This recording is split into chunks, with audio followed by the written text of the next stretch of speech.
যখনই রেসলিংয়ের কথা আসে তখনই চোখের সামনে ভেসে ওঠে রক এবং জন সিনাদের মতো স্টারদের ছবি।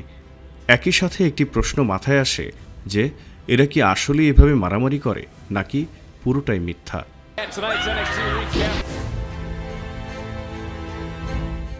প্রশ্নটি সহজ হলেও এর উত্তর কিছুটা জটিল। আসুন আজ আমরা ফ্যাক্ট চেক করে ডাব্লিউডাব্লিউই রেসলিংয়ের সত্য মিথ্যা জেনে নিই। বর্তমানে রেসলিংয়ের দুইটি রূপ দেখতে পাওয়া যায়, একটি প্রতিযোগিতামূলক এবং অন্যটি বিনোদনমূলক। প্রতিযোগিতামূলক রেসলিংকে বলা হয় অ্যামাচার রেসলিং এবং বিনোদনমূলক রেসলিংকে প্রফেশনাল রেসলিং বলা হয়।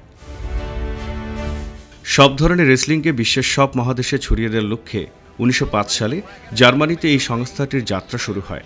এটি আর অন্য সব খেলার মতোই বাস্তব এবং প্রতিযোগিতামূলক।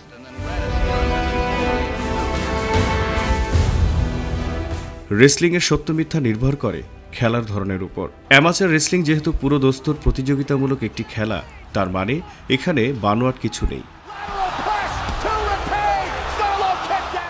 অন্যদিকে প্রফেশনাল রেসলিং যেহেতু বিনোদনমূলক খেলা, তাই এটি অনেকটাই পূর্ব পরিকল্পিত। নাটক বা সিনেমাতে যেমন স্ক্রিপ্ট থাকে, তেমনি প্রফেশনাল রেসলিংও স্ক্রিপ্ট নির্ভর, অর্থাৎ রেসলিং নাটক বা সিনেমার মতোই সত্য এবং মিথ্যা। World wrestling entertainment WWE Bangladesh সহ বিশ্বে অন্যতম জনপ্রিয় একটি রেসলিং প্রমোশন। আমরা অনেকেই রক, জন সিনা, আন্ডারটেকার, বিগ শো কিংবা দ্য গ্রেট কালির নাম শুনেছি। এরা সবাই ডাব্লিউডাব্লিউই স্টার। প্রফেশনাল রেসলিংয়ের সত্যতা বোঝার জন্য ডাব্লিউডাব্লিউইকে পর্যালোচনা করা যায়। ডাব্লিউডাব্লিউইর তৎকালীন মালিক ভিন্স ম্যাকমেহন একটি ঘটনার প্রেক্ষিতে 1989 সালের 10 ফেব্রুয়ারি সম্পূর্ণ বিষয়টি খোলাসা করেন।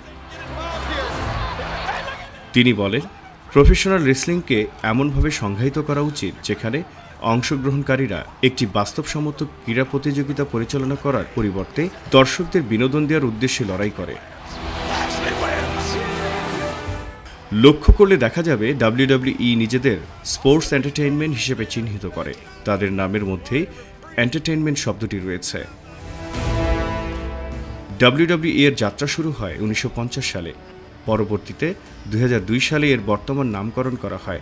এখানে দেখানো সম্পূর্ণ বিষয়গুলোই পূর্ব পরিকল্পিত থাকে।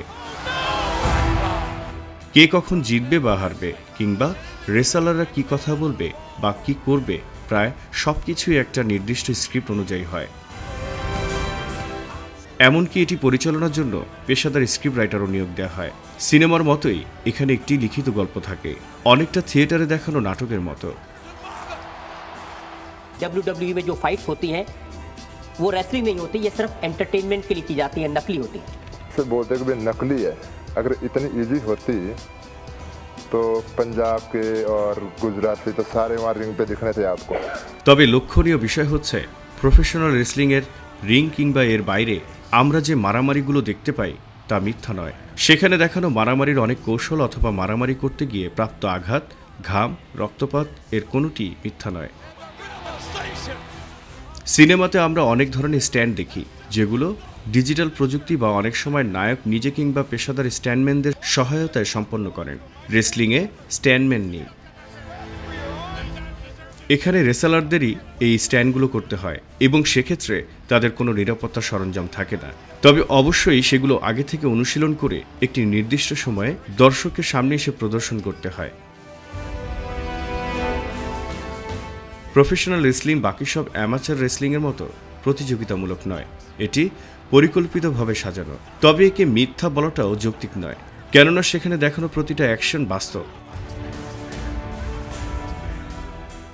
প্রফেশনাল রেসলিংয়ের এই বিষয়টিকে কেফেব বলা হয়, মানে যা কিছু সত্য হিসেবে উপস্থাপিত হয় কিন্তু আদতে স্ক্রিপ্টেড। সুতরাং রেসলিং মিথ্যা এই কথাটি সম্পূর্ণ সঠিক নয়, কেননা অ্যামাচার রেসলিং বা অলিম্পিকে আমরা যে রেসলিংটি দেখতে পাই তা অন্য সব স্পোর্টসের মতোই সত্য।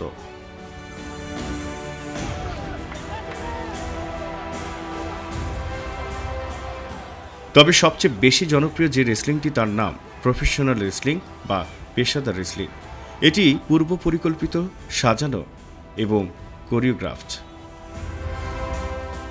অন্য যে কোনো স্টেজ শোর মতোই এটি ঠিক যে কারণে আমরা কোনো স্টেজ পারফরমেন্সকে মিথ্যা বলি না, একই কারণে এটিকেও মিথ্যা বলা দুষ্কর।